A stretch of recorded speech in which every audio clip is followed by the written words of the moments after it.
La materia que va a entrar en el solemne va a ser hasta regulación de la expresión génica. Porque hoy día vamos a comenzar otra parte y la continuación, que son mutación y reparación. No creo que alcancemos a terminar hoy día esa clase.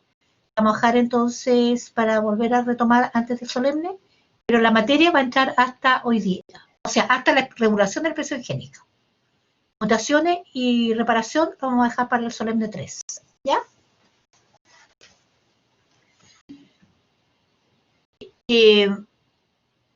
Nosotros vimos entonces que en procarionte la regulación de la expresión génica, yo les dije, a pesar de que no vimos ejemplos, era muy directa. ¿Se sintetiza el transcrito o no se sintetiza el transcrito? No hay otros niveles de regulación de la expresión génica en procarionte.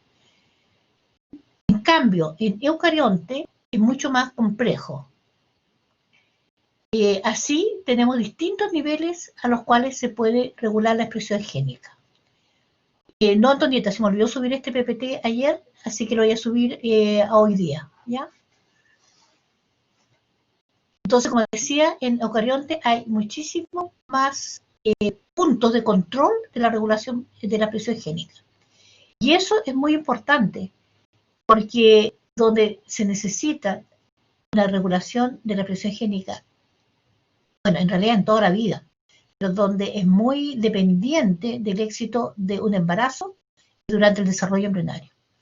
Porque si hay falla en la regulación de la expresión génica y se sintetizan genes que no se deben expresar o en un tiempo que no se debe expresar en un tipo de células que no se debe expresar, puede producir, ¿no es cierto?, grandes malformaciones. Y por supuesto que después, en toda la vida, es importante la regulación de la expresión génica para que, dependiente de los estímulos que lleguen a las células, pueda responder adecuadamente.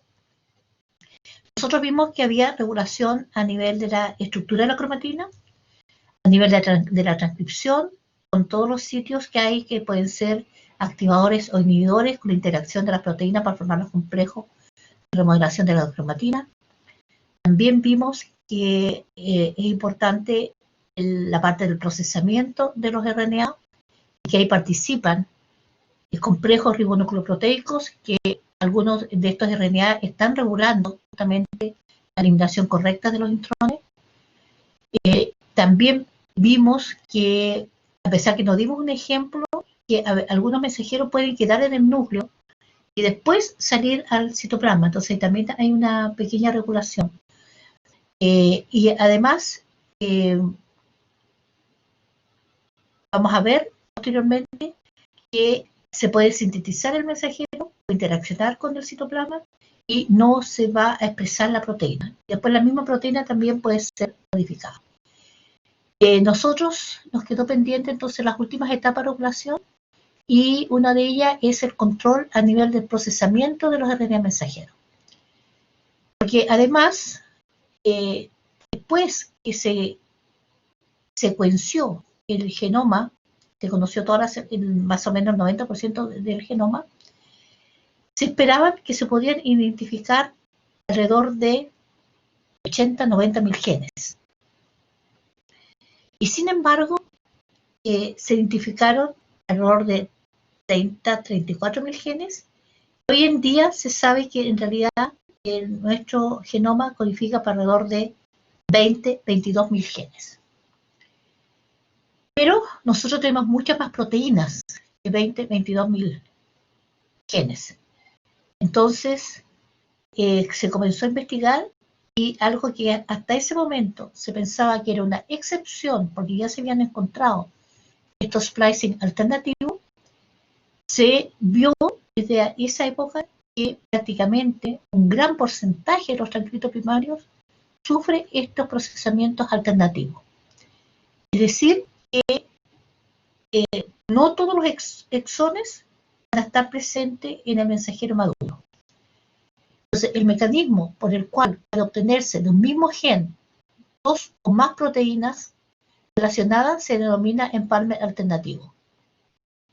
Este proceso consiste en unir coherentemente diferentes combinaciones de los exones del transcrito primario, o también le llaman algunos pre-RNA mensajero.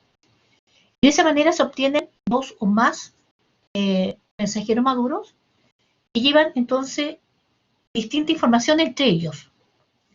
Por lo tanto, se van a tener dos o más productos proteicos que pueden diferir en parte puede tener común y parte puede ser entonces diferente.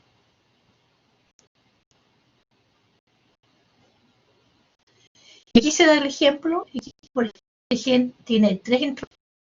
La mayoría de nuestros genes tienen mucho más intrones que 2. Algunos tienen 6, 8, 10. Increíble. Y a veces los tamaños de intrones son mayor que los tamaños de los exones.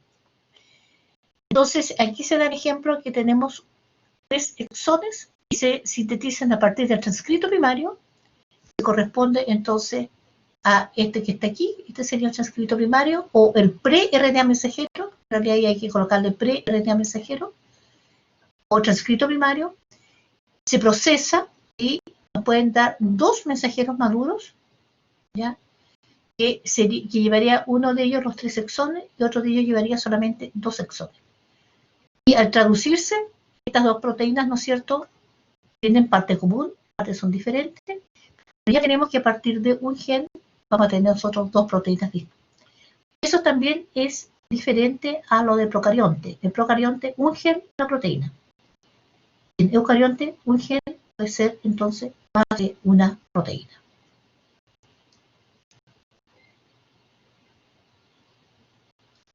Y el ejemplo que le colocamos es el de la piruvato quinasa.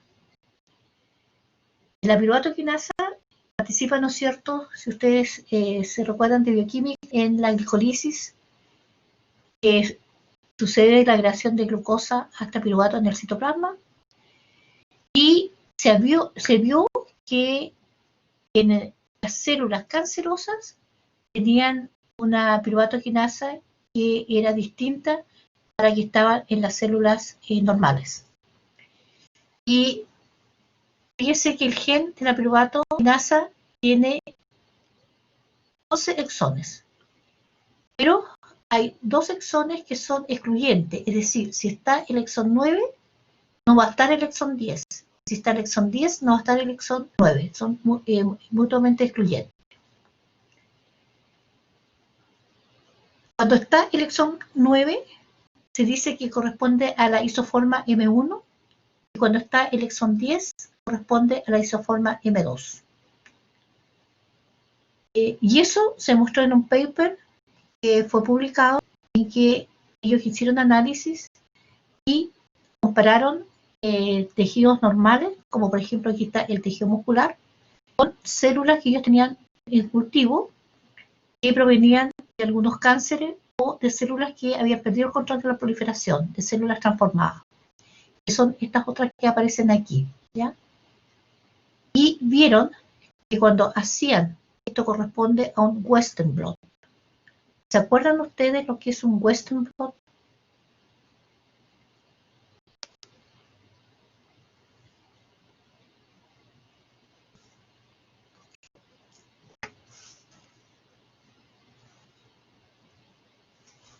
¿Se acuerdan lo que es un Western blot?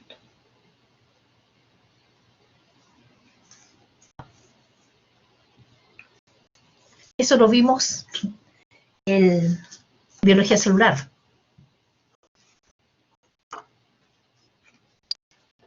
¿Alguien se acuerda lo que es un Western blot?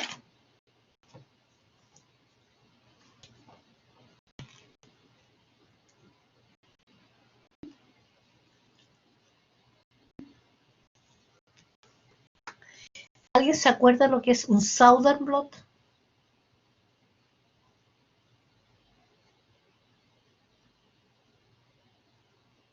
Generalmente cuando uno pasa algunas técnicas, que algunas vamos a repasarlas nosotros, que va a ser material solemne 3, cuando uno habla siempre del Southern blot, aprovecha de hablar del Western.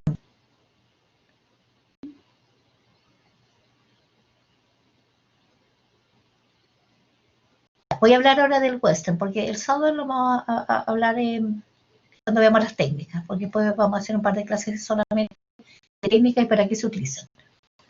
El Western blot es cuando ustedes quieren identificar una proteína, si se expresó esa proteína o no se expresó. Entonces, para poder identificar una proteína determinada, en este caso la piruvato quinasa, ¿cómo es más rápido para poder identificar? Porque ustedes ya hemos visto a veces cuando uno quiere identificar un gen o quiere o hacer los cariotipos, uno puede usar sondas para DNA, ¿no es cierto? Sondas específicas. Aquí queremos identificar una proteína. Entonces, ¿cómo es fácil identificar una proteína dentro de una mezcla de proteínas? ¿Con qué herramientas creen ustedes que podemos nosotros identificar una proteína dentro de una mezcla de proteínas?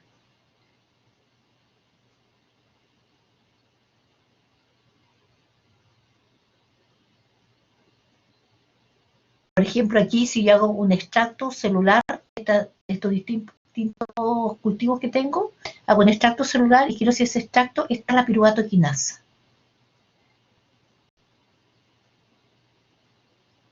¿Cómo podría yo identificarla?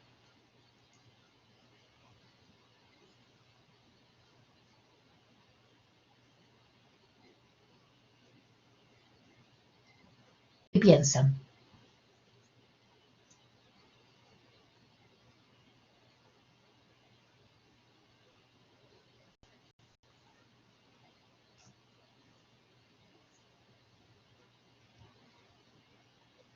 Yo ya les dije que para identificar DNA, por ejemplo, nosotros utilizamos sonda. Para identificar proteínas, ¿qué se utiliza? Ya, tú puedes hacer electroforesis, pero tienes tantas proteínas, ¿no es cierto? Que por pura movilidad no vas a poder identificar la piruvato quinasa. Porque dentro de esa pueden haber otras que tengan el mismo tamaño. Con anticuerpos. Los anticuerpos son específicos. Entonces, hoy día, por ejemplo, si ustedes necesitan un anticuerpo para identificar una determinada proteína, hay catálogos de anticuerpos y muchos anticuerpos ya están siendo comercializados.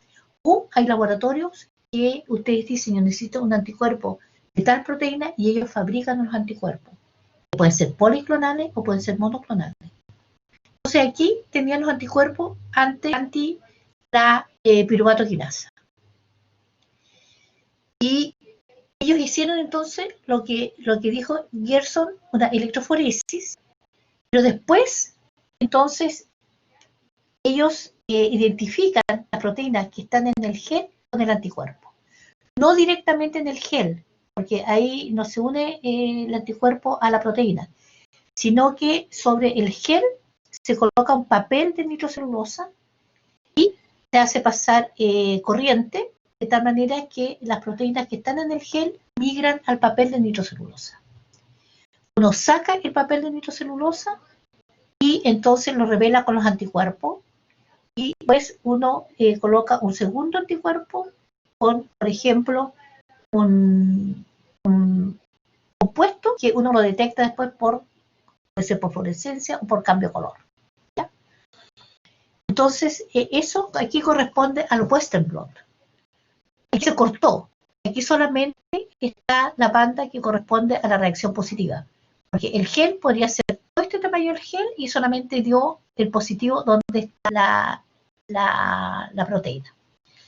Cuando ellos analizaban entonces por geles y después por la transferencia al papel de nitrocelulosa con los anticuerpos, veían que solamente tenían en músculo la isoforma M1 y en otros extractos tenían la isoforma M2, que eran células transformadas o cancerosas. Entonces, con él, y aquí abajo se coloca un control, que es un anticuerpo contra una de las proteínas que están tanto en los extractos cancerosos, las células cancerosas, como en los extractos de las células normales. En este caso es la gliceraldehido fosfato hidrogenasa. ¿Les quedó claro este experimento?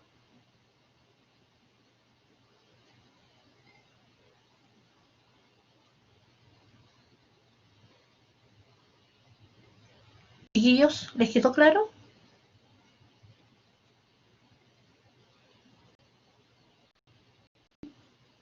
Ya. Y de esa manera, entonces, comprobaron ellos que en estas células cancerosas había un splicing distinto de la piruvato de grasa que en las células normales. Entonces, la explicación es que los exones 9 y 10, bueno, ya les dije que eran mutuamente excluyentes. En este splicing está o el exón 9 o el exón 10. La inclusión del exón 9 da lugar a un RNA mensajero que codifica para la isoforma M1, mientras que la inclusión del exón 10 da un RNA mensajero que codifica para la isoforma M2. La isoforma M1 se expresa en células adultas, mientras que la isoforma M2 se expresa además durante el desarrollo embrionario. Y en este caso están demostrando que también en las células cancerosas. La expresión de la forma embrionaria M2 en células cancerosas permite la obtención de energía a través del proceso de glicólisis aeróbica, que confiere una mayor capacidad de crecimiento, una característica de las células cancerosas descrita originalmente por el científico Otto Warburg ya a principios del siglo XX, conocido como el efecto Warburg. ¿Qué significa? Que favorezca la glicólisis aeróbica. La obtención de energía es a través del proceso de glicólisis aeróbica. ¿Qué es lo que era? ¿Cómo definieron ustedes glicólisis? ¿Se acuerdan?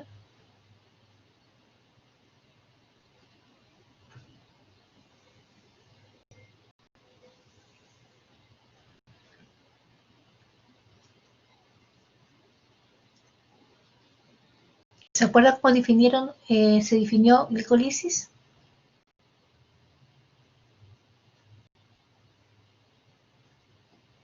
Eso no lo pueden haber olvidado.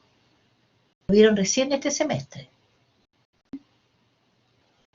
Ya, degradación de la molécula de glucosa, pero ¿hasta dónde?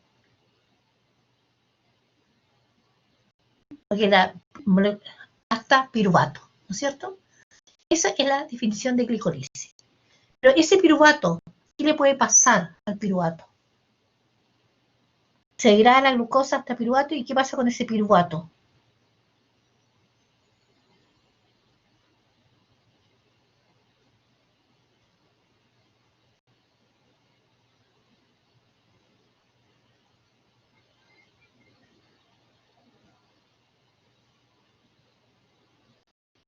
¿Qué pasa con el piruvato después? Puede tomar la vía del lactato. ¿Y cuál otra vía puede tomar? Bien, Antonieta, puede tomar la vía del lactato, ¿correcto? ¿Y qué otra vía puede tomar?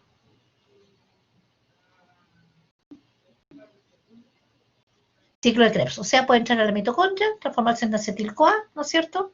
Carboxilasa, acetil-CoA, ingresar en el ciclo de Krebs. Perfecto. Pero, para que se vaya a la formación del lactato, Antonieta, ¿en qué condiciones se degrada en medio anaeróbico? Y aquí, fíjense que estas células cancerosas, ¿ya?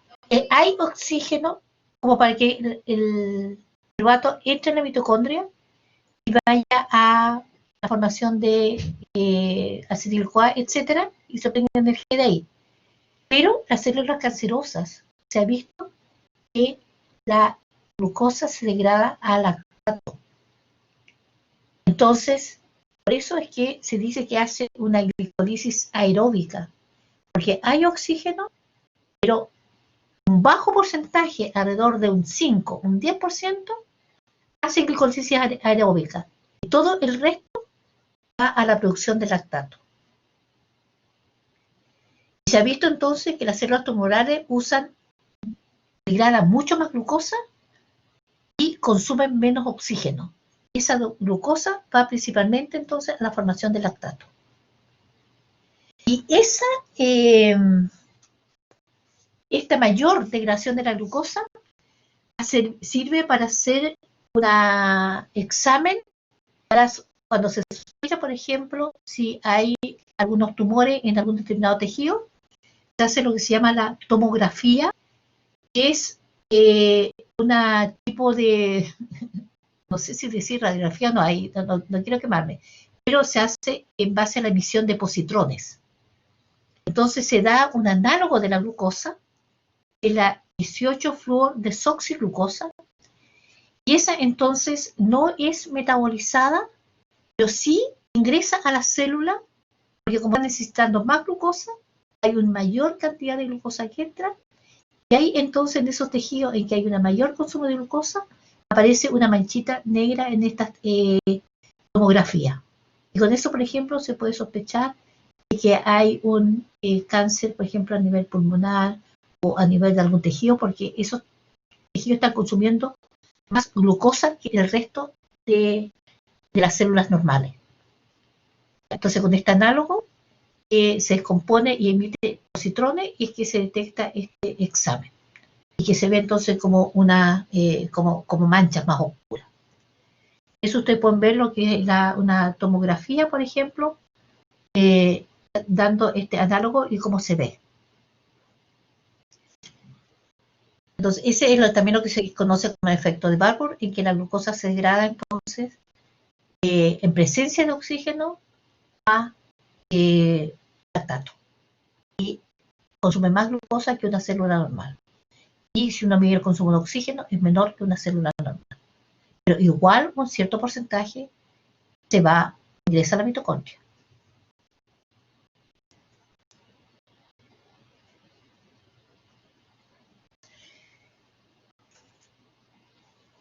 También hay otro control ahora, que es a nivel de la traducción.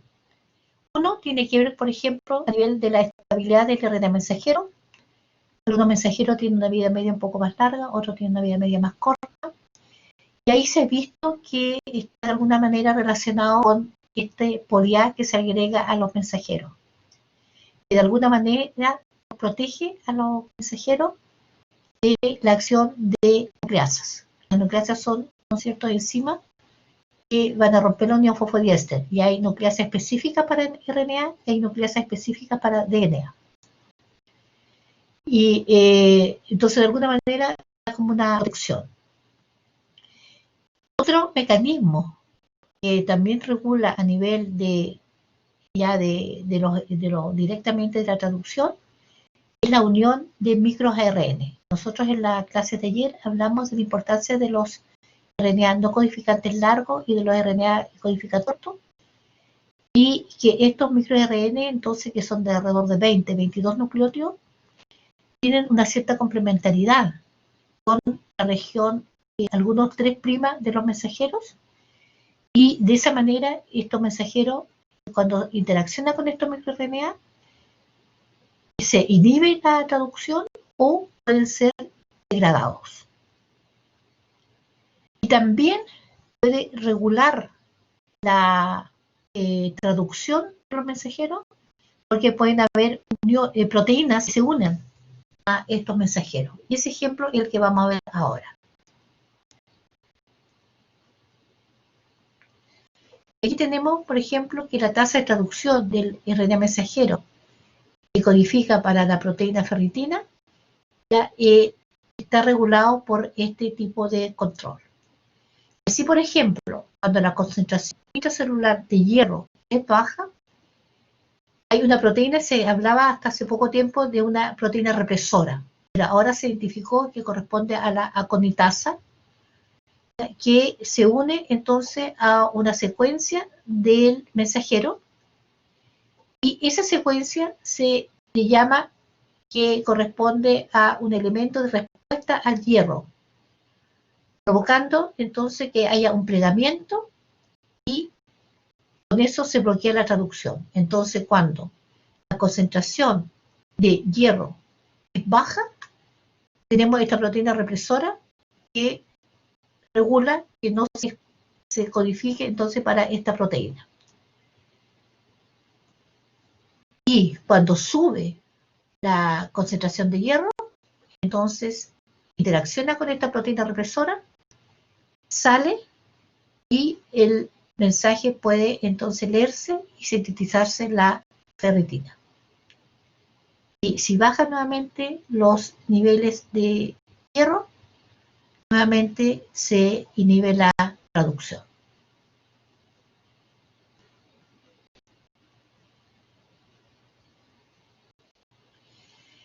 Y además, si esta proteína que se sintetiza tiene un movimiento incorrecto, se puede marcar con ubiquitina y se va a ir a la degradación. Pero cuando este plegamiento no está tan alterado, hay proteínas que pueden interaccionar y ayudar a un plegamiento normal de la proteína. Entonces, hay dos factores determinantes de la vida media de una proteína citosólica. Uno es el correcto plegamiento y otro también se ha que en extremo amino terminal hay una secuencia, ¿ya?, que de alguna manera son secuencias que se llaman estabilizadoras, que ayudan a que esa proteína tenga una vida media un poco más prolongada.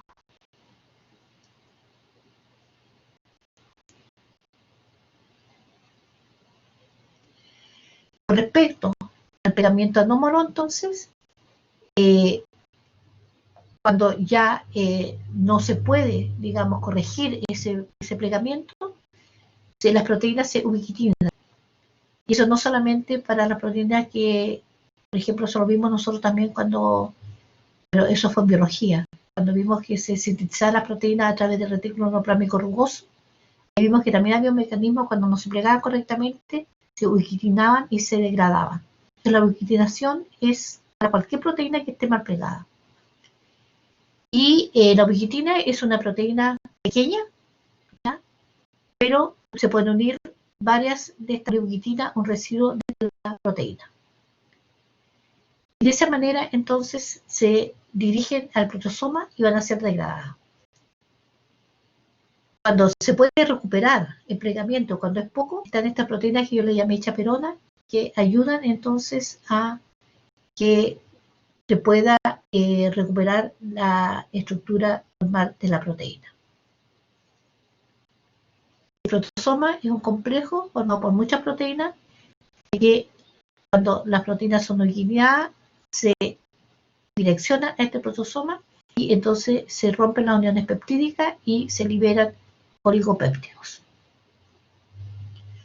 Entonces esto es, digamos, vimos nosotros en la clase de ayer y la de hoy, ahora, como todos los mecanismos que permiten regular la expresión génica. Y eso tiene que funcionar bien porque no todos los genes se expresan en todas las células. Eso permite que haya diferenciación, que hayan, ¿no es cierto?, células que se asocien y formen distintos tejidos que cumplen distintas funciones. ¿Hay alguna pregunta de esta materia de regulación? Porque ahora vamos a pasar a otra materia, que es la de mutaciones y reparación. ¿Hay alguna pregunta, alguna duda?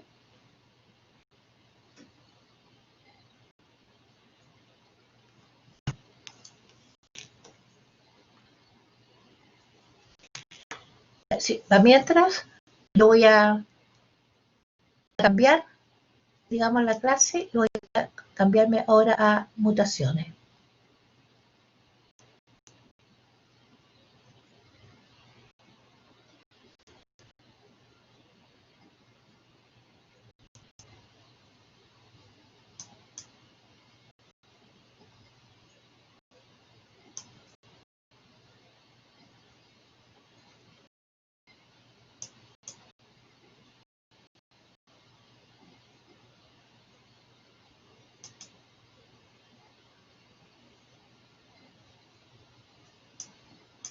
¿No hay preguntas de la materia anterior?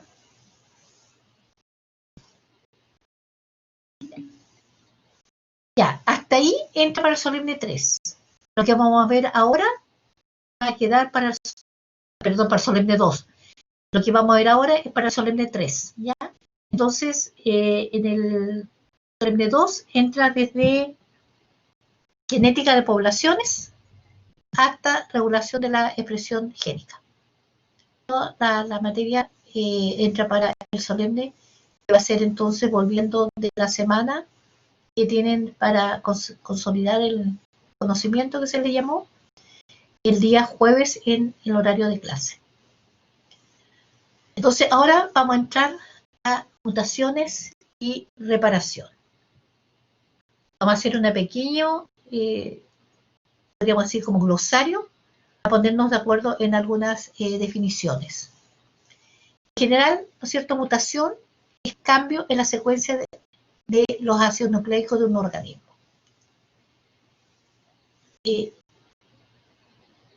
Mutante, el organismo que presenta la mutación. Mutágeno, el agente que causa un aumento en la tasa de mutación.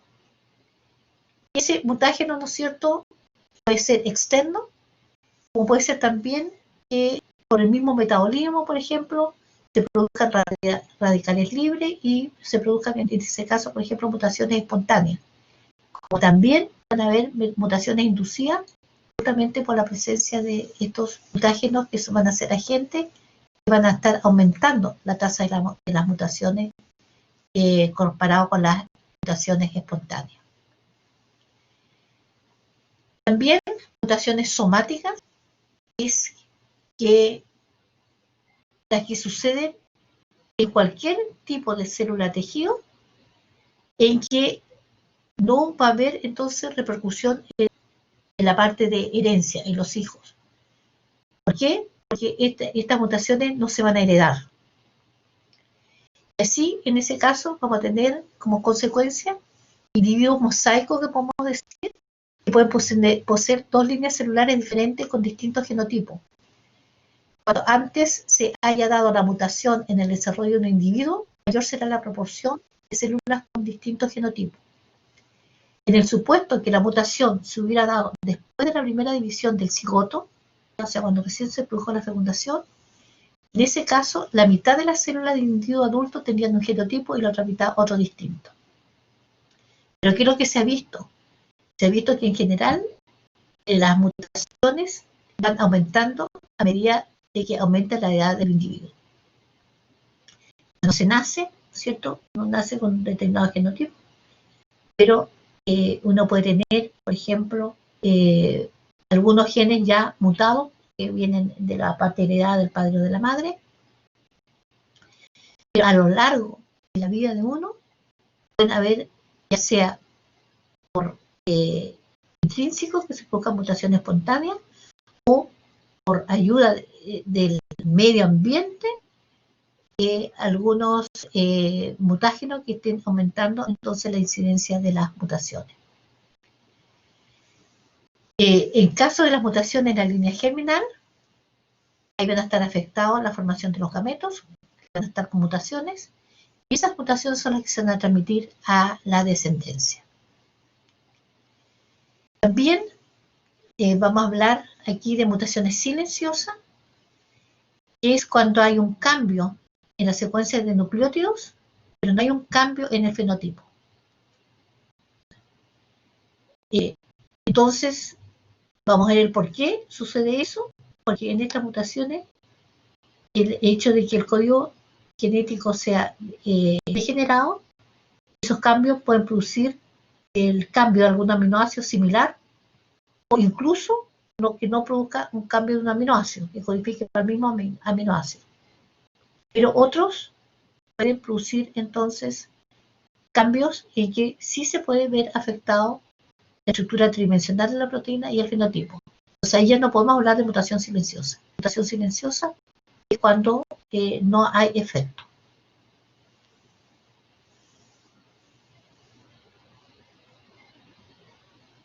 Entonces, cuando hay mutaciones en el DNA que producen cambios en la secuencia de aminoácidos que no alteran la función en este caso de la enzima, eso sería una mutación silenciosa.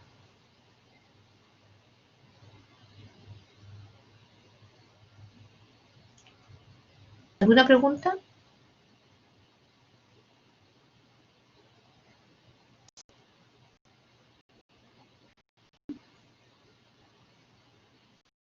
Fíjense, volviendo a esto de los mutágenos, leía ayer o antes de ayer una noticia. Ustedes todos conocen, ¿no es cierto?, la metformina.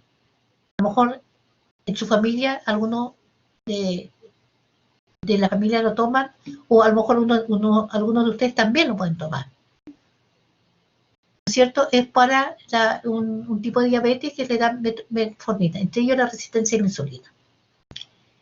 Fíjense que la metformina es producida por distintos laboratorios. Y en Estados Unidos, no sabría decir si ayer o antes de ayer, lo que leí, uno de esa metformina producida por uno de esos laboratorios fue retirado. ¿Y por qué? Porque en ese laboratorio estaban usando dentro de los otros componentes de la metformina, que lo ponen como, no sé si se llamará excipiente o no sé cómo, pero que agregan, se comprobó que había un compuesto que era un mutágeno que podía producir entonces mutaciones. Y eso es una noticia de ayer o antes de ayer en Estados Unidos, que la metformina de ese laboratorio fue retirada. Entonces, como ustedes ven, de repente dentro de los componentes que vienen como aditivos en los alimentos, a veces no se hacen todos los controles adecuados y algunos de esos puestos pueden justamente inducir a mutaciones. A mí me sorprendió y por eso dije que voy a decir en clase, porque no me acuerdo qué laboratorio era, entonces tendría que buscar las noticias, porque creo que eso produció la metformina por varios laboratorios. Y yo también tomaba metformina, porque también tengo resistencia a la insulina, pero ahora me la quitaron porque me bajó un poco la insulina, así que me dijeron que no era necesario. ¿Cuál tomé? No sé, no me acuerdo de qué laboratorio. Ya. Volviendo a nuestra clase. Mutaciones. Entonces, ¿qué pasa? Si nosotros tenemos un gen, ¿ya? Ese gen va a codificar, por ejemplo, para una proteína, y eso va a dar un fenotipo y un fenotipo normal. Pero si ese gen es mutante, ahí aparece un nuevo alelo, en primer lugar, porque es distinto a este otro alelo, ya hubo una mutación. Y entonces puede que ese gen codificara una proteína que no va a ser funcional en un 100% o puede ser parcialmente funcional, etc. Entonces ahí va a haber un fenotipo alterado. Entonces las mutaciones son, digamos, una causa también de la diversidad biológica. ¿Qué otro vimos nosotros que también era causante de la diversidad biológica? Una son las mutaciones y lo otro, ¿cuál es? ¿Se acuerdan ustedes también? La diversidad biológica está también dado por las mutaciones y por, ¿se acuerdan qué es lo que era lo otro que vimos? Por el crossing over que se produce, ¿no es cierto?, en la meiosis cuando se forman los gametos. Y también eso es principalmente las dos causas de la diversidad genética.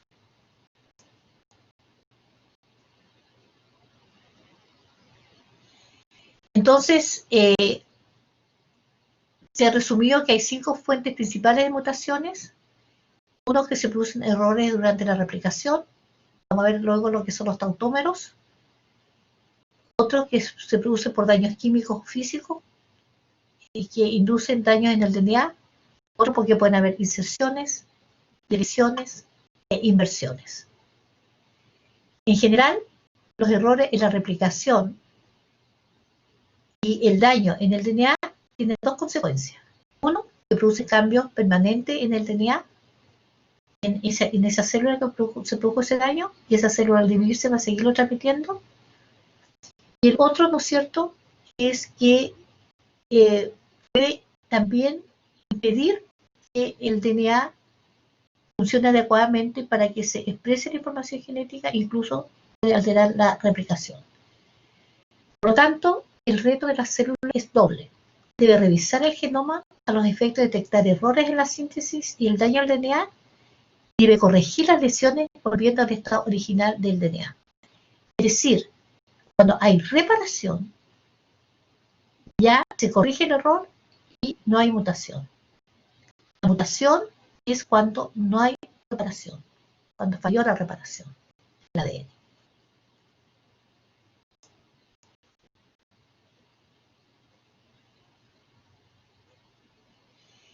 ¿Qué daños se pueden producir en el DNA? Por ejemplo, se puede producir oxidaciones, metilaciones, hidrólisis. Aquí, por ejemplo, tenemos que esta es una urina, ¿cierto? Orina en este caso. Se puede producir oxidaciones a este nivel, porque sale con las flechas rojas. También puede haber rupturas, hidrólisis, por ejemplo, a este nivel y aquí. Es decir, se puede perder la base. También, preferentemente, acá también se puede perder el grupo amino. Es decir, tanto las bases puras como las pirimídicas pueden sufrir distintas alteraciones. Aquí se puede producir desaminación, ¿ya? Acá se puede producir oxidaciones, etc. Pero en general, los daños están, como resumirlo, en oxidaciones en el DNA, en las bases, metilaciones e hidrólisis, de tal manera que se altera, digamos, los nucleótidos de forma, podemos decir, de forma química. Entonces, estas alteraciones conducen, por ejemplo, a la depolinización o desaminaciones de la doble cadena del DNA. Esos son daños frecuentes.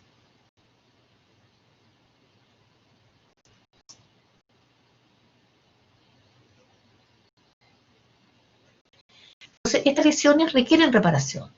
Por ejemplo, si hay pérdida de una base, ya sea estas hidrólisis que se producen espontáneas, por ejemplo, también si hay una base alterada, que se produzca, por ejemplo, por radiaciones ionizantes, por agentes alquilantes, especies reactivas al oxígeno. También si hay una base incorrecta, que se produce, por ejemplo, una desaminación espontánea, citosina se puede pasar en auracilo al demetilarse.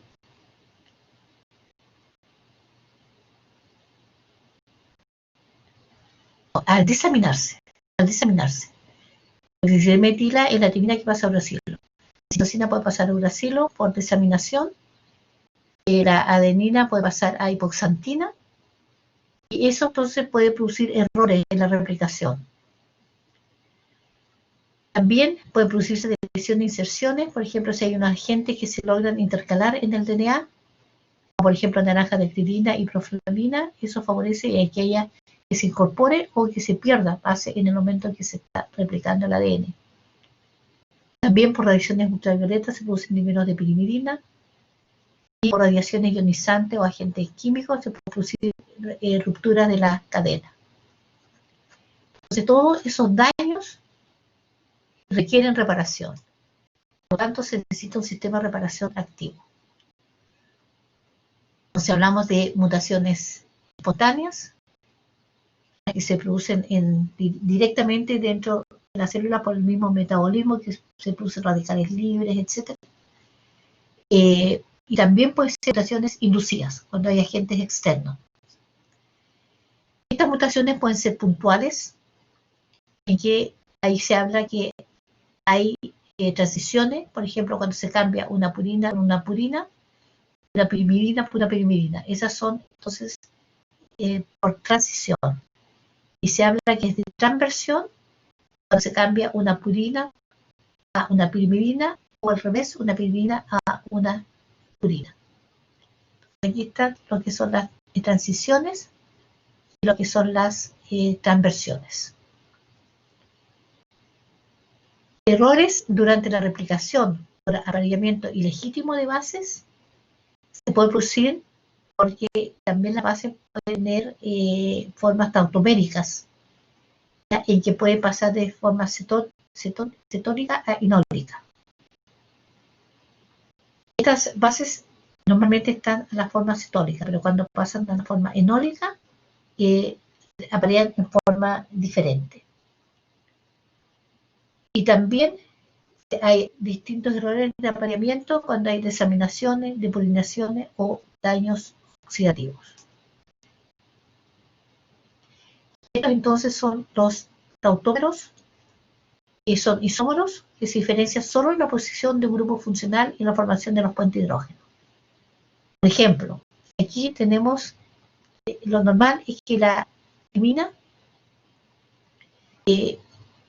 aparee, ¿no es cierto?, con la timina con la adenina y la guanina con la citosina. Aquí en el caso de guanina y citosina, lo normal, 3 puentes de hidrógeno. Pero si la guanina está en la forma enólica, aparea con timina. Aquí timina, entonces, en vez de estar, digamos, formar 2 puentes de hidrógeno con adenina, forma 3 puentes de hidrógeno con guanina. Lo mismo acá, por ejemplo, si la adenina está en la forma imino, un isómero, va a parear con 2 puentes de hidrógeno con la citosina. Y no va a parear la adenina con la timina. Entonces, estos son errores que se pueden producir en la replicación por cambios en el isómero.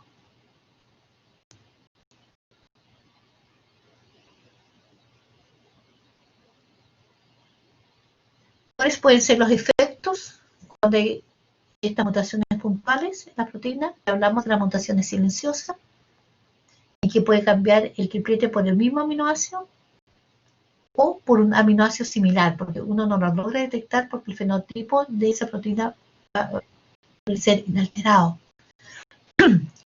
Una mutación neutra se habla cuando cambia a diferentes aminoácidos funcionalmente equivalentes, que en este caso es lisina, arginina. Entonces esta mutación neutra podría pasar a silenciosa si no hay cambio en el fenotipo. Pero también podemos tener mutaciones con cambio de sentido, ¿ya?, en que ahí se cambia por un aminoácido diferente químicamente. Por ejemplo, aquí estamos cambiando el codón GAU por GGU, cambió un solo nucleótido. Pero GAU codifica para aspartico y GGU para glicina. Estamos cambiando un aminoácido que es ácido por un aminoácido, ¿no es cierto?, que se considera entre polar y no polar, porque el R corresponde a un hidrógeno. Entonces ahí ya puede haber cambio en la estructura tridimensional de la proteína. Se habla de mutación sin sentido cuando se genera un cambio, un codón de término. Por ejemplo, UGU hubo una mutación y se cambió a UGA. UGU codificada para cisteína, UGA es codón de término. Entonces, si se produce esa mutación sin sentido, la proteína va a terminar en forma prematura, cuando esté el codón de término. También puede haber una equivocación y se puede agregar un nucleótido por a lo mejor un mal apareamiento, o se puede eliminar un nucleótido, una deleción. Y eso produce cambio en el marco de lectura. Porque ahí se va a afectar toda la lectura siguiente si hay una inserción o hay una lesión.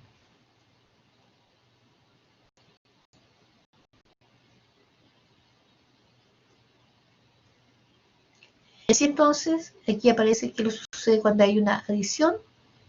Realmente se pasa cuando hay varias secuencias del mismo nucleótido, entonces ahí se puede producir una equivocación en la replicación, se puede agregar un nucleótido. En ese caso, entonces, en la hebra que se le agregó el nucleótido va a ponerse marco lectura de ese punto al término. Ese marco lectura, por ejemplo, generar una aparición de un codón de término también prematuro. También se puede producir una deleción, ¿ya? Y si se produce una deleción, igual se produce que hay un cambio en el marco de lectura.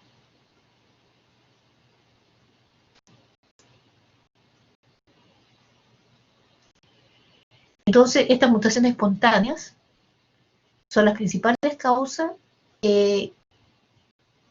de mutaciones que se producen dentro de la célula, no son inducidas, y se producen por errores durante la replicación, ya sea por la formación de los tautómeros que vimos, o por inserciones o deleciones que se produzcan en la replicación. Pueden haber daños fortuitos en el ADN, porque se genere algunas radicales libres, etcétera, que puedan producir depolinizaciones, desaminaciones, un daño oxidativo.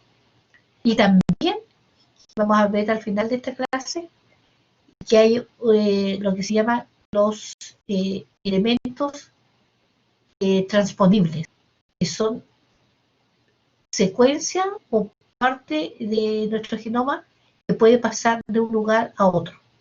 Al pasar de un lugar a otro pueden inducir deleciones o inserciones.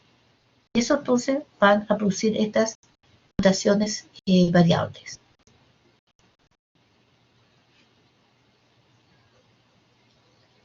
Estas mutaciones espontáneas son causa de muchas enfermedades humanas.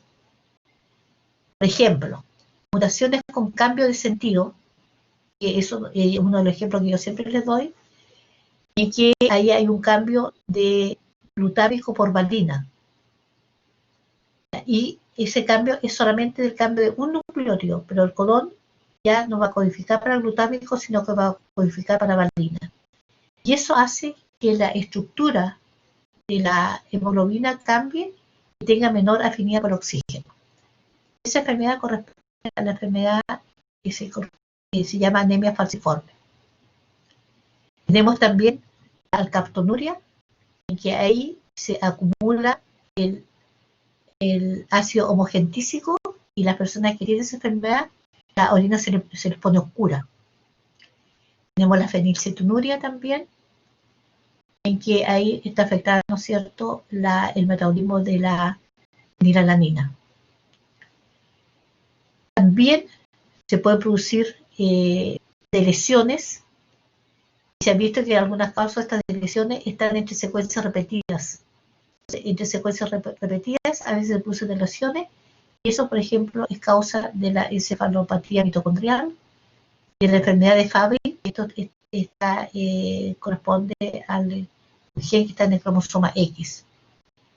En este caso produce alteraciones nerviosas.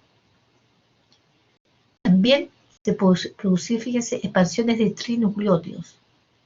Hay algunos genes que tienen algunos trinucleótidos en una cierta número de veces repetidos. Y cuando aumenta las repeticiones de estos trinucleótidos, se pasa, dependiendo del número de repeticiones, se pasa por distintos grados de la enfermedad.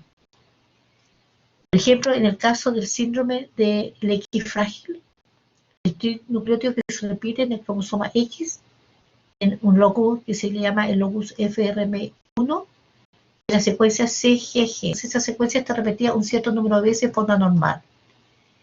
Pero puede suceder que se vaya aumentando el número de veces que se va repitiendo estos trinucleótidos. Entonces, el número normal de repeticiones es entre 6 y 50. Pero cuando aumenta entre 50 y 200 veces las repeticiones, ya ahí se habla que es premutacional, porque se comienzan a aparecer algunos efectos de este síndrome. Y ya cuando las repeticiones aumentan de 100 a 1300 veces, ya ahí se produce el síndrome del X frágil. Y esta es una de las causas más comunes de retraso mental en varones. ¿Por qué? Porque está en el cromosoma X.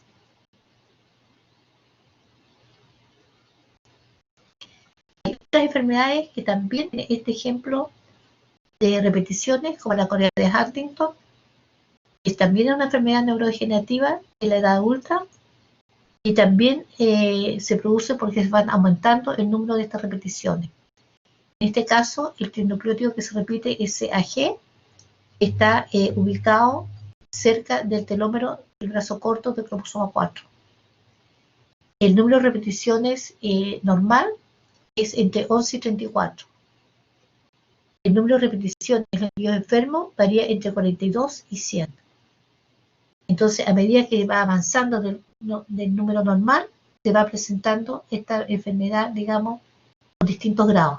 Y aumenta, por supuesto, cuando aumentan los números de repeticiones. Esta es una herencia de tipo autosómica dominante. Otra enfermedad también por repeticiones es la distrofia miotónica. afecta al sistema nervioso central y al sistema muscular. El trinucleótido que se repite está en el cromosoma 19 y es la secuencia también CAG. El número normal de repeticiones es entre 5 y 35. Las personas enfermas pueden poseer entre 50 y 200 repeticiones. También autosómica dominante. Y la última que aparece como ejemplo es la atrofia muscular espinobulbar. Este es un microsatélite que significa que son secuencias repetidas también, localizadas en el cromosoma X. Aquí el trinucleótido que se repite es CTG. El número normal de repeticiones es entre 11 y 30 y 1. Las personas afectadas tienen entre 40 y 65 repeticiones. Entonces, como ven ustedes, no está muy claro cuál es el mecanismo que hace que estas repeticiones vayan aumentando. Pero sí se sabe el efecto del aumento de estas repeticiones.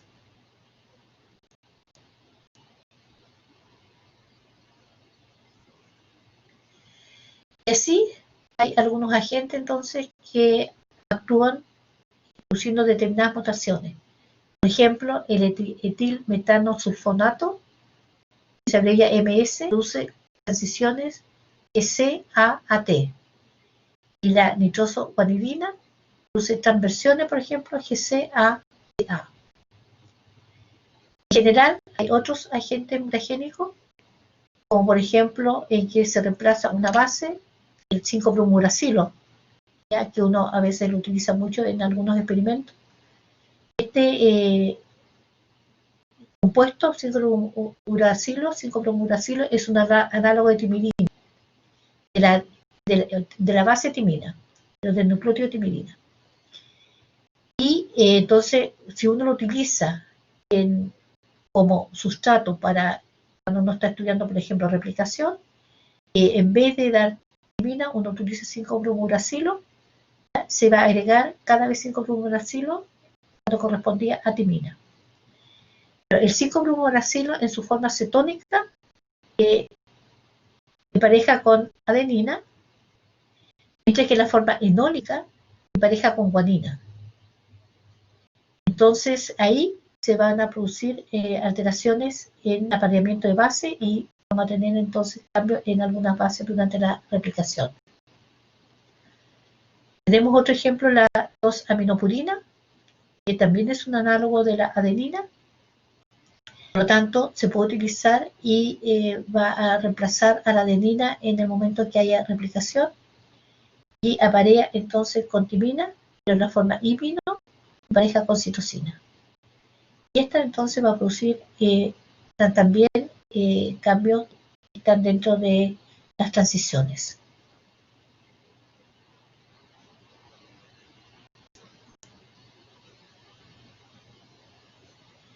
También tenemos mutágenos que alteran la producción de emparejamientos erróneos específicos. Tenemos los agentes alquilantes, que añaden radicales etilo y produce transiciones GC-AT.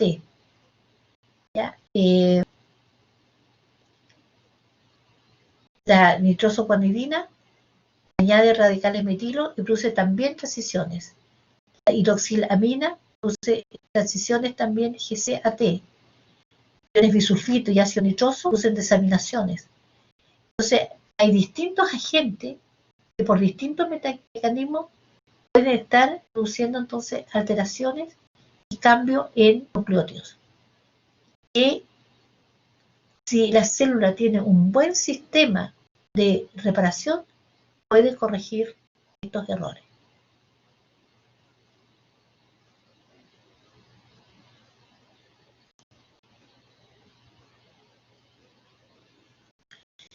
Así los agentes, por ejemplo, intercalantes, producen adiciones y deleciones.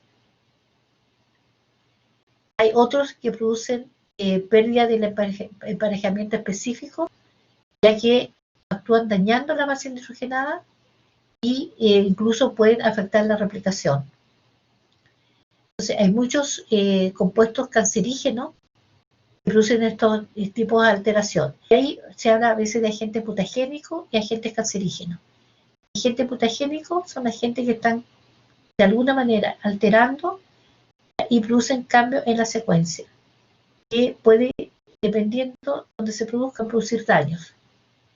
Los agentes cancerígenos se refieren a agentes que van a estar alterando genes que están relacionados con la proliferación. O sea, en realidad, para mí son también agentes mutagénicos. Lo único que en este momento, como están afectando estos genes, se hablan de agentes cancerígenos.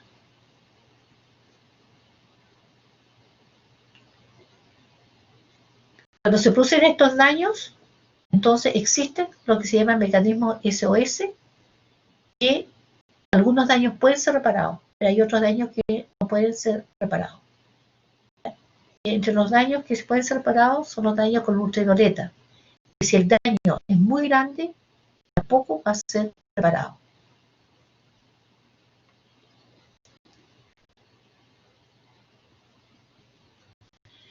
¿Cómo se puede saber, por ejemplo, si un compuesto que está siendo usado como aditivo en alimentos, o como en el caso de la metformina que yo le decía que iba acompañado en la fórmula de este medicamento, cómo se puede saber si es un agente mutagénico? Ahí está lo que se llama el test de Ames. ¿Ustedes han escuchado hablar del test de Ames?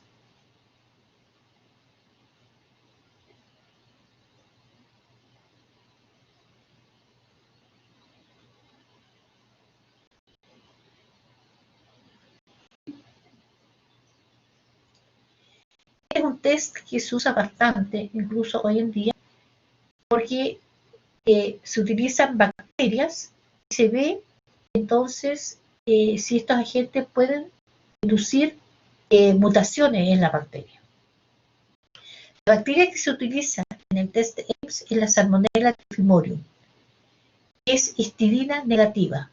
Por lo tanto, esta bacteria, para poder crecer, necesita que agreguemos histidina al medio de cultivo. La bacteria normal, no mutante, tiene todas las enzimas para sintetizar la histidina. Esta bacteria está mutada y por lo tanto es histidina negativa, hay que darle histidina para que pueda crecer. Esa es la bacteria que se utiliza para evaluar estos agentes mutagénicos. También se modificó posteriormente y se les añadió extractos de hígado, que se utiliza extracto de hígado proveniente de rata para ver si estos agentes mutagénicos podían ser metabolizados por las enzimas hepáticas y transformados en agentes cancerígenos, por ejemplo. Es decir, el mismo agente puede que no produzca daño directamente, sino que tiene que ser metabolizado en el organismo y al ser metabolizado se va a transformar en un mutágeno. Entonces, por eso, posteriormente se hicieron los ensayos también agregando extractos enzimáticos que pueden entonces metabolizar a estos agentes. Y estas bacterias entonces, esta Salmonella typhimurium histidina negativo, en un medio adecuado de crecimiento, se colocan sobre una placa de agar y como ellas necesitan histidina, para crecer se le coloca solamente una cantidad de histidina pequeña para que se pueda reproducir en una cierta proporción y de ahí entonces si está el agente mutagénico presente va a inducir mutaciones en esta bacteria que la va a transformar en histidina positiva. Es decir, la histidina, ya esta bacteria histidina es negativa, si hay un agente mutagénico va a producir nuevamente mutaciones y la va a hacer ahora, como que va a reversar la mutación. Esta histidina ahora van a poder sintetizar,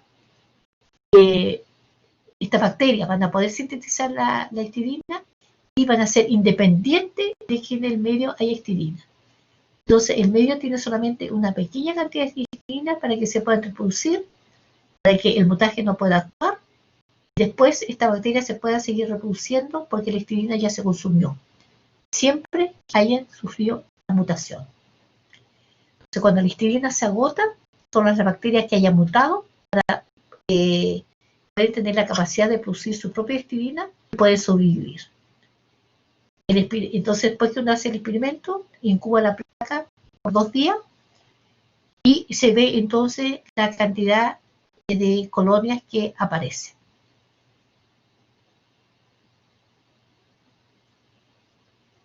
¿Está claro más o menos en qué consiste el experimento?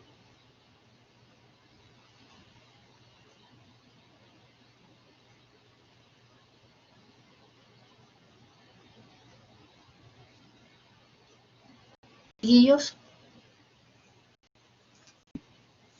Ya. Entonces, aquí, por ejemplo, está el resultado. Entonces, el control, nosotros tenemos nuestro medio de cultivo, ¿ya? Y sembramos la bacteria, el mutágeno. El control es sin mutágeno. El control es sin mutágeno. Entonces está el control, en el medio de cultivo sembramos la bacteria. Estas bacterias entonces no, como son bacterias histidinas negativas, solamente van a crecer muy poquito, que son las que en forma espontánea revertieron la mutación. Pero si nosotros lo comparamos cuando agregamos el agente mutágeno, aumenta el número de las bacterias que reversaron la mutación y que pueden crecer ahora en ausencia de histidina. ¿Por qué? Porque estas bacterias ahora pueden sintetizar la histidina. Y si nosotros queremos saber, por ejemplo, de que necesita ser metabolizado este mutágeno, se le agrega la fracción del extracto hepático de ratón y si el mutágeno va a ser entonces metabolizado y se va a transformar, el compuesto va a ser metabolizado y se va a transformar en un mutágeno, ya vamos a tener nuevamente la aparición de una gran cantidad de colonias. ¿Por qué? Porque se reversó la mutación y estas bacterias ahora pueden crecer en ausencia de histidina. ¿Ya? Entonces, el test de Ames es un ensayo biológico para evaluar el potencial mutagénico de compuestos químicos. Es un test rápido y un control necesario cada vez que se quiere comprobar si algunos aditivos u otros compuestos pueden tener un efecto mutagénico.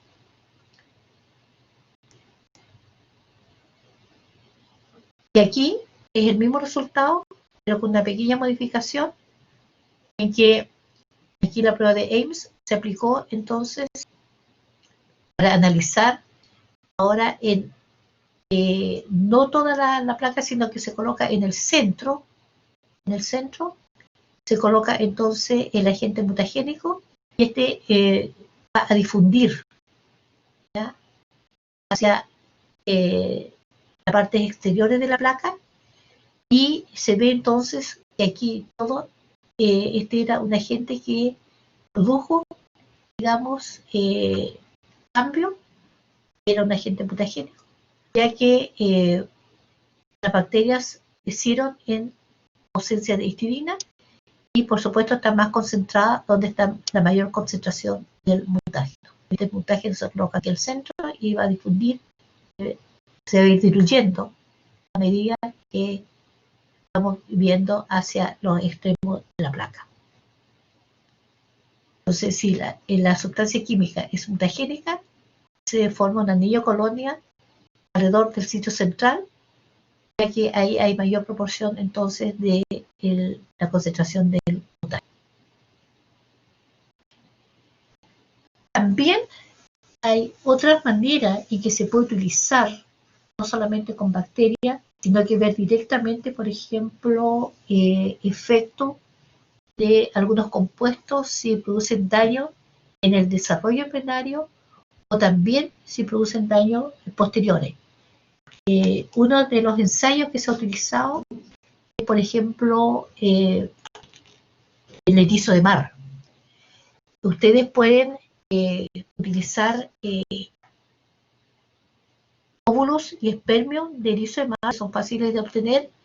Hay distintas especies. Aquí en Chile se puede utilizar, por ejemplo, el tetrapiconía, y entonces ustedes sacan los óvulos, desovan el erizo, se eliminan los óvulos, o los espermios tienen distinto color. Los óvulos son rojos, los espermios son blancos. Usted hace fecundación in vitro y pueden agregar distintas concentraciones del compuesto que ustedes quieran analizar.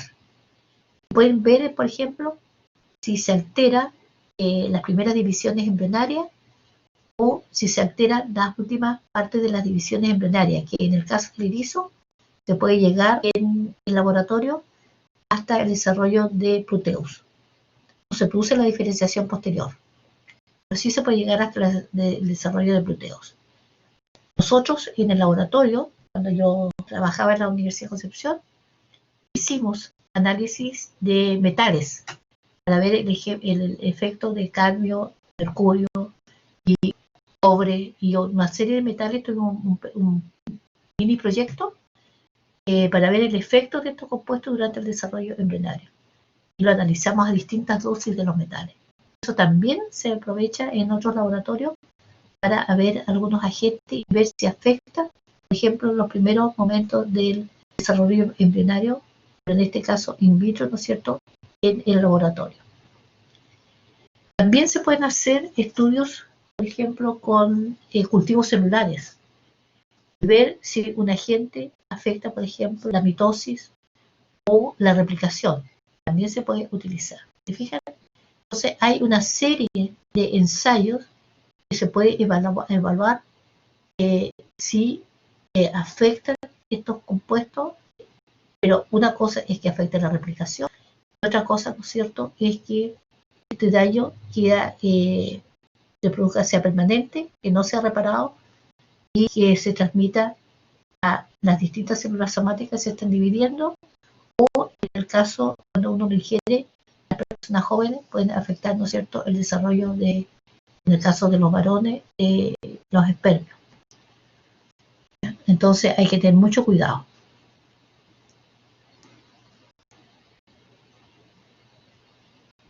Aquí están algunos compuestos, entonces, estos son directos, que no necesitan ser metabolizados en el organismo. Estos son indirectos, que necesitan ser metabolizados en el organismo para que sean entonces carcinogénicos. Como ven ustedes, muchos de ellos tienen una estructura tipo aromática.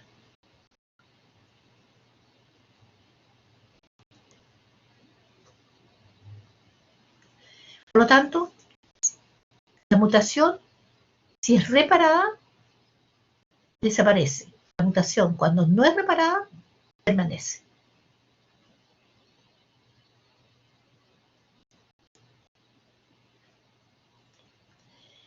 Aquí están los investigadores que estudiaron los sistemas de reparación que vamos a hablar nosotros ahora, que es Linda, Modric y Sakar. Ellos en el 2015 obtuvieron el premio Nobel. Pero sus experimentos los realizaron ellos durante los años 70-80. Entonces, afortunadamente, después de varios años, se reconoció su aporte y en el 2015 obtuvieron el premio Nobel. Hay otros premios Nobel que lo dan mucho más rápido y otros que se demoran más años en reconocer el aporte de sus investigaciones.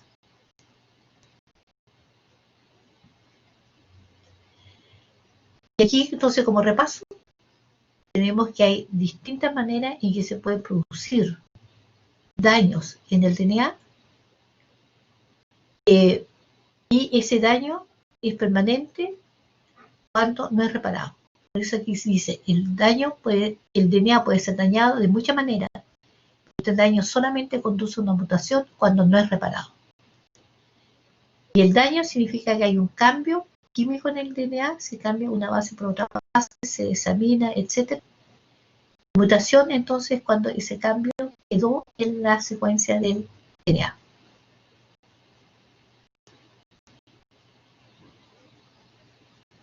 Así, en el mismo metabolismo celular nuestro, se puede producir compuestos que pueden producir daño en el DNA, exposiciones a la luz ultravioleta, radiaciones ionizantes, compuestos químicos que estén alterando, errores que se produzcan durante la replicación.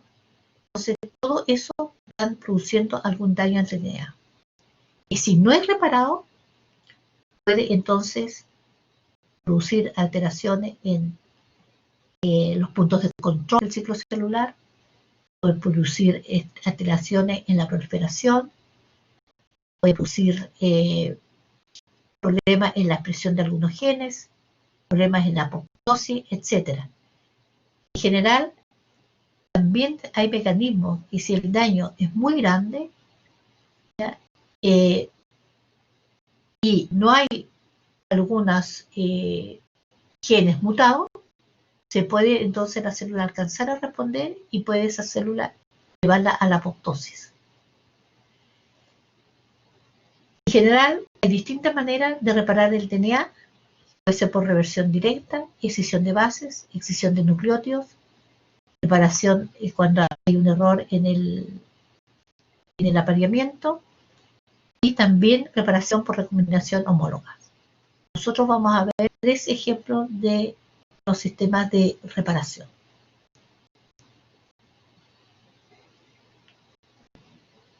Entonces, los mecanismos de reparación son diferentes.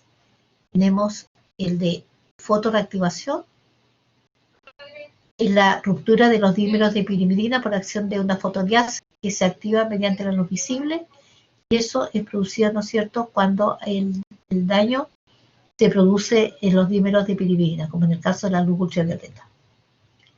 También tenemos la reparación por escisión, que puede ser de bases o de nucleótidos. En la reparación por escisión de bases, que se abrevia BER, ahí participan DNA glicosilasas, que reconocen el nucleótido dañado, y además intervienen exonucleasas y endonucleasas.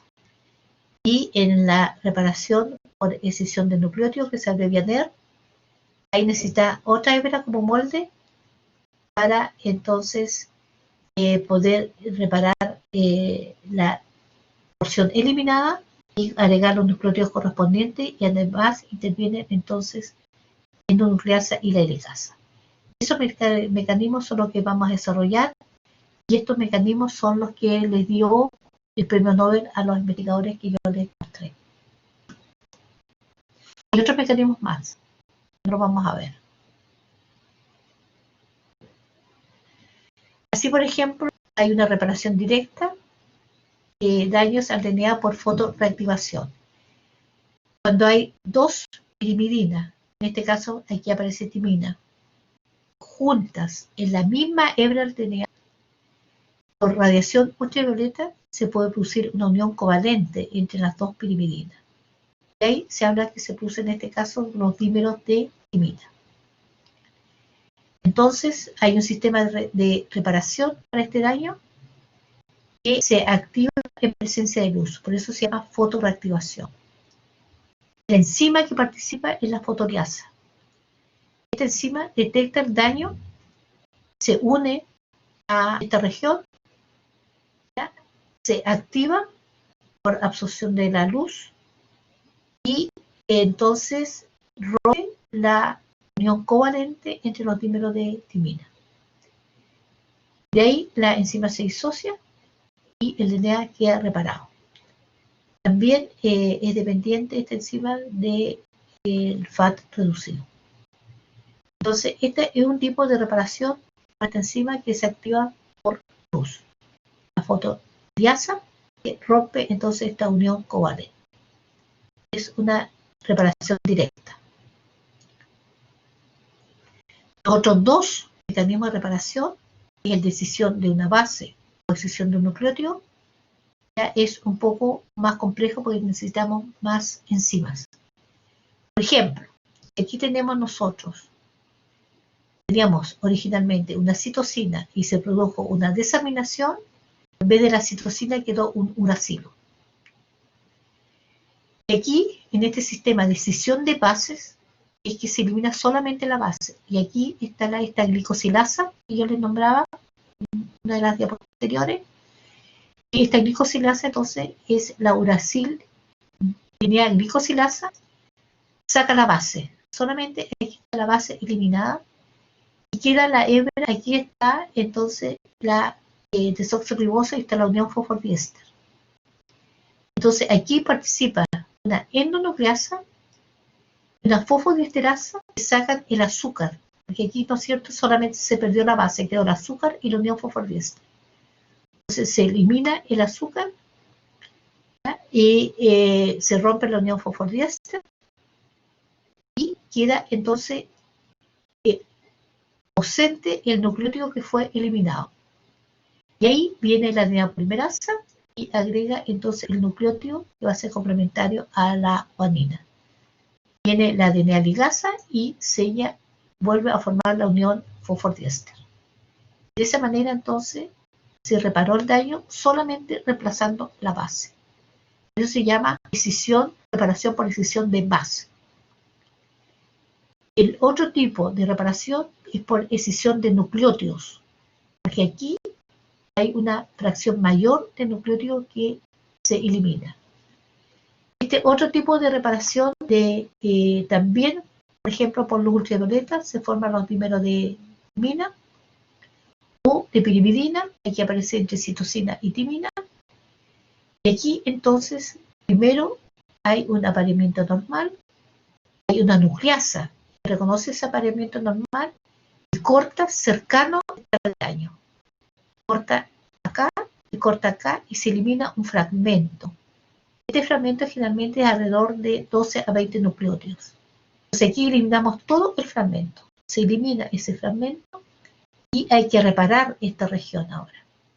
Y ahí entonces viene la adenina polimerasa, se une al extremo 3'OH y va a agarrar los nucleótidos según la secuencia en el DNA complementario. Posteriormente entonces la adenina ligasa restaura la unión fosfodiéster. De esa manera se repara el daño por ultravioleta. Pero ¿qué es lo que sucede? Por ejemplo, en el caso de cuando no se sabía que la luz ultravioleta producía estos daños, las personas en el verano iban a las playas y se bronceaban. Entonces, dependiendo de la cantidad de dímeros, podía haber reparación. Pero con el tiempo se iban acumulando algunas mutaciones y a lo largo, ¿no es cierto?, se desarrollaba el cáncer de piel. Cuando se descubrió estos daños es que comenzaron entonces todos estos protectores solares que hoy en día se utilizan y de esa manera entonces se disminuye el daño de la luz violeta sobre las células de la piel. Y eso tiene que usarlo desde los niños, aunque no se asoleen, de todas maneras se produce daño por la exposición a la luz ultravioleta en el verano. Y de esa manera entonces ha disminuido un poco el cáncer de la piel. Porque se repara, pero con el transcurso del tiempo se van acumulando. A veces no se puede reparar. Ahí es donde se van acumulando estas mutaciones por luz ultravioleta. Entonces nosotros hablamos de la desaminación, ¿cierto? Es que, por ejemplo, aquí tenemos la citosina, y en el ejemplo anterior se transformaba en un uracilo por pérdida del grupo amino. Y aquí entonces es donde se va a producir la transición de GC a AT, porque el uracilo empareja con adenina.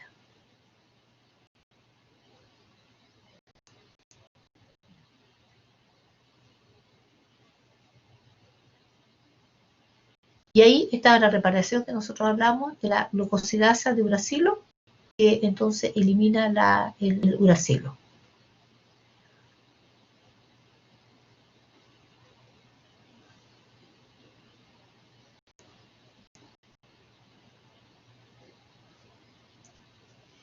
Entonces, todas estas mutaciones, ¿ya?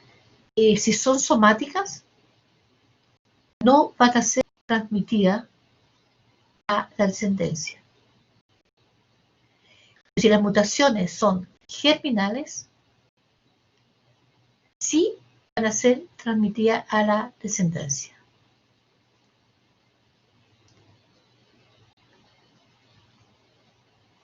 Y ahí entonces si hay mutaciones embrionarias, puede producir incluso la muerte del embrión, anomalías congénitas, algunas viables, otras no.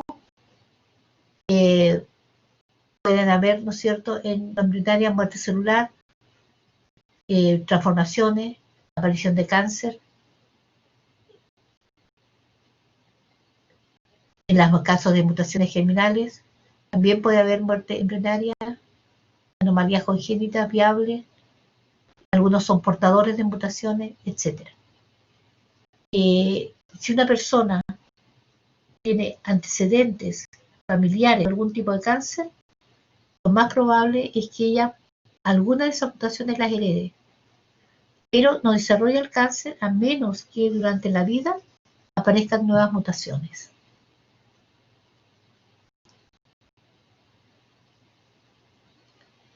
En general, entonces, hay muchos agentes químicos en el ambiente. Esos agentes químicos se absorben, se distribuyen en el cuerpo, algunos se biotransforman, pueden llegar a las distintas células terminales o somáticas, pueden producir las lesiones. Si las lesiones van a ser reparadas, todo ok. Si las lesiones no son reparadas, esas lesiones van a quedar.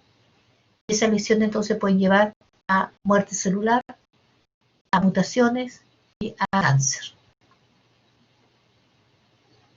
Eso por un sistema de inducción, cuando hay agentes externos. Pero no nos olvidemos que también hay agentes internos.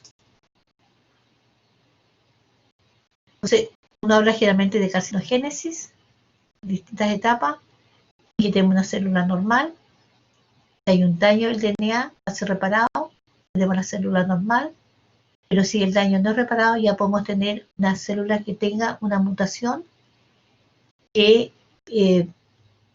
puede entonces, a través de sucesivas divisiones, pueden llevar, ¿no es cierto?, a un descontrol en la proliferación. También el sistema inmunológico puede responder y puede eliminar esas células, como también puede que no sean eliminadas, y tenemos la aparición de los tumores. También hay mecanismos que permiten detectar cuando hay alteraciones, y se puede entonces también activar la apoptosis y ir a una muerte celular. En general, cuando fallan los controles, es que entonces tenemos la aparición de los tumores. Estos tumores que pueden ser benignos, se pueden transformar posteriormente en tumores malignos.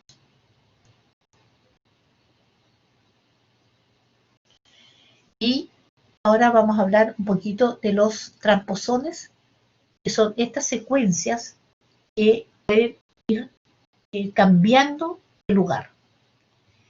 Entonces, y también pueden inducir mutaciones. Entonces, estos transposones son elementos genéticos transponibles que tienen la propiedad de cambiar de posición dentro del genoma. Y se les llaman elementos genéticos móviles o transposones. Aquí, por ejemplo, tenemos un cromosoma, un fragmento de cromosoma. Aquí tenemos esta secuencia, y también al comienzo se llamaban secuencias saltarinas, porque cambiaban de posición. Entonces, lo que pasa es que hay una enzima que puede sacar esta secuencia y puede llegar a hacerla, integrarla en otro lugar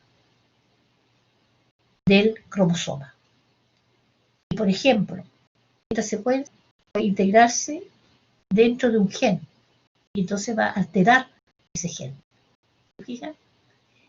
Como también puede suceder que este transposón se ubique en otro lugar, altere una función, por ejemplo, regulatoria.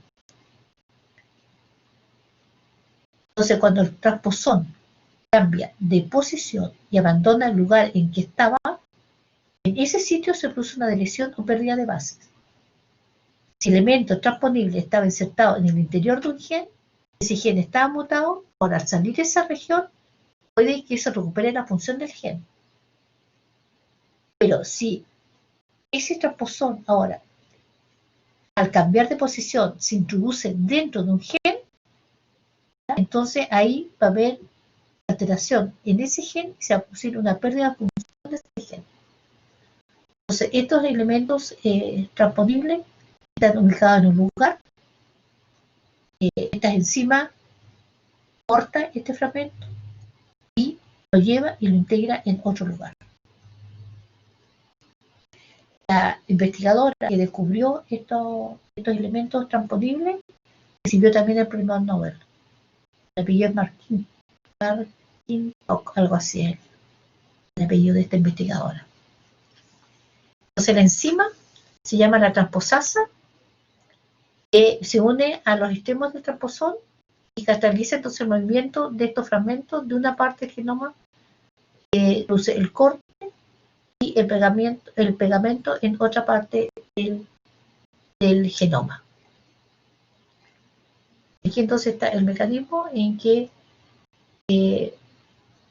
este transposón, entonces cómo va a ser eliminado, de donde sale se van a unir los fragmentos por una DNA ligasa, y ese fragmento ahora que salió puede ser insertado en otro lugar.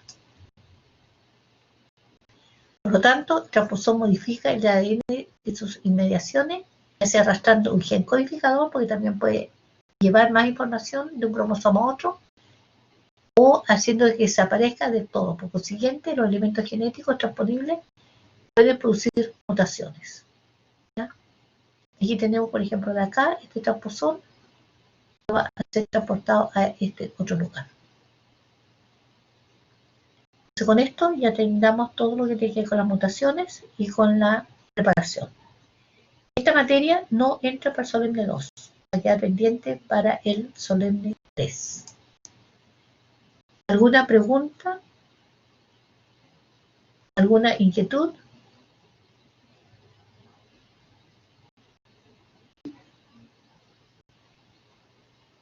Mutaciones y preparación no entra. Solamente a la expresión génica. Que fue lo que terminamos de ver al comienzo. ¿Ya? Hoy día te subo este material. Pero también voy a subir la clase de mutaciones. Pero esta clase no va a entrar.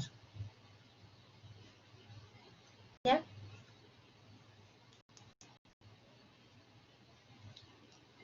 Así que aprovechen esta semanita para descansar y estudiar de forma más relajada.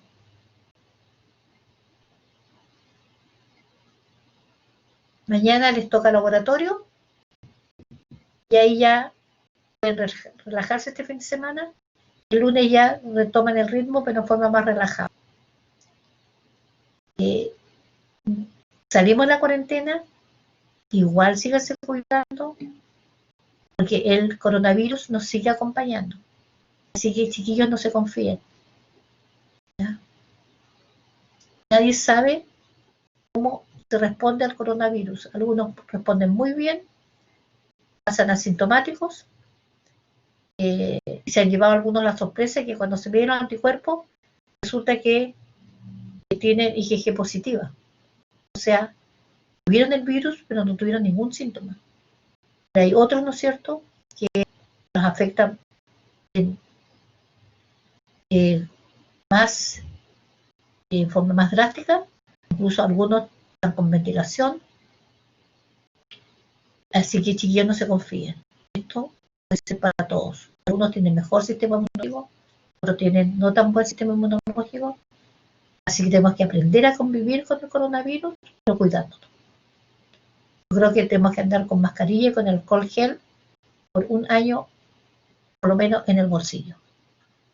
Y guarden la distancia.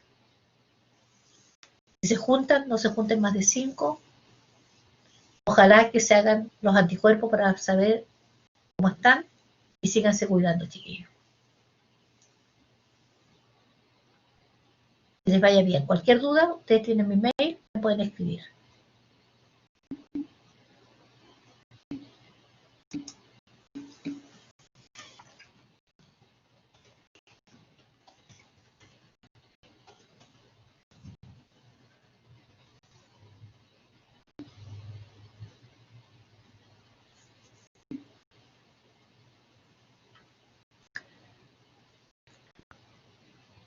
Disfruten los días bonitos que tenemos, el sol, relájense y estudiando, ayudando en la casa, si tienen hermanos,